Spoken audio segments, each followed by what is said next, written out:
Hello everyone, welcome to my channel. নতুন একটা ব্লগে তোমাদের সবাইকে জানাই অনেক অনেক অনেক স্বাগতম। তো দেখো, আমি দোকান থেকে বড় বড় চিচিঙ্গা নিয়ে আসছি, যেগুলো আমরা বলি দুন্দুল, কিন্তু চট্টগ্রামের ভাষা অন্য কিছুই বলে, সেটা আমি ভুলে গেছি। তো এটা দিয়ে হচ্ছে চিংড়ি মাছ রান্না করবো আর হচ্ছে ঢেঁড়স ভাজি করবো। আজকে যেহেতু বৃহস্পতিবার আর আজকে আমার বর আসবে, তো ওদের জন্য এগুলো রান্না করে নিব। পরবর্তীতে হচ্ছে আমি রাতের বেলা কিন্তু ডিম ভাজি করেছিলাম। পুরুষ মানুষ কিন্তু যে সে খাবার দিয়ে কিন্তু খেতে পারে না, মেয়েরা যেরকম পারে সেরকম দিয়েই খাওয়ার চেষ্টা করে, কিন্তু পুরুষদের একটু ডিম, মাছ, ভাজি, তারপর হচ্ছে বিভিন্ন ধরনের ভালো খাবার, এগুলো না হলে যেন তারা ভাত খেতেই চায় না।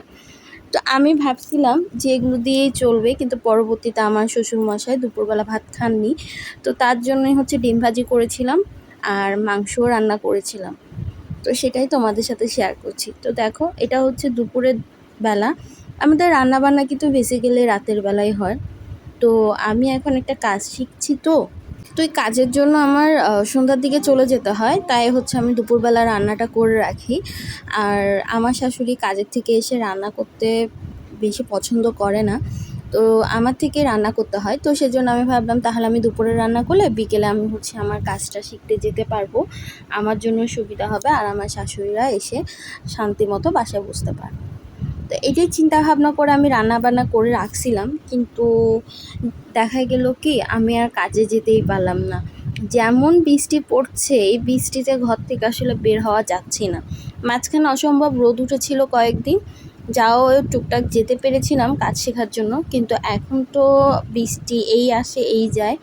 আর এটা একটু নিচু এলাকা, তো বৃষ্টি পড়লে ময়লা বেশি হয় রাস্তাঘাটে, তো যে কারণে আর যাওয়া হয়নি। তো তোমাদের সাথে আমি আজকে বেশি কিছু আর শেয়ার করব না, কারণ আমার মোবাইলের আসলে জায়গা ছিল না, তাই টুকটুক করে তোমাদের জন্য একটু একটু করে ভিডিও আপলোড করছি। আর আমার হচ্ছে মোবাইলটার মধ্যে একটু প্রবলেম চলতেছে, তো আশা করি আমার সেই মোবাইলের প্রবলেমটা খুব তাড়াতাড়ি শেষ হয়ে যাবে। এরপর আমি হচ্ছে লং ভিডিও নিয়ে কাজ করব। আর 3 মিনিটের ভিডিও আসলে ভিউর অ্যাভারেজ আসলে কমই হয়, আর আমরা যেহেতু নতুন, আমাদের ভিডিও তেমন কেউ দেখে না। তো আর একজন ইউটিউবার বলেছিল যে প্রত্যেক দিনই হচ্ছে অন্ততপক্ষে 10-12 মিনিটের একটা ভিডিও আপলোড করার জন্য। তুমি 10-12 মিনিটের ভিডিও আপলোড করলে অন্ততপক্ষে কেউ হয়তো তোমার ভিডিওটা 1 মিনিট দেখবে। কারণ আমরা তো জানি ইউটিউবের রুলস হচ্ছে অন্ততপক্ষে 4-5 মিনিট দেখার পরে একটা হচ্ছে কমেন্ট করতে হয়। তো সেই হিসেব করে দেখলে কিন্তু ভালোই হচ্ছে ভিউ পাওয়া যায় আর ভিউ টাইমও পাওয়া যায়। তো সেজন্য আমিও চিন্তা করলাম যে এখন থেকে এরকম করব, কিন্তু মোবাইলের প্রবলেমের জন্য আসলে পেরে উঠছি না।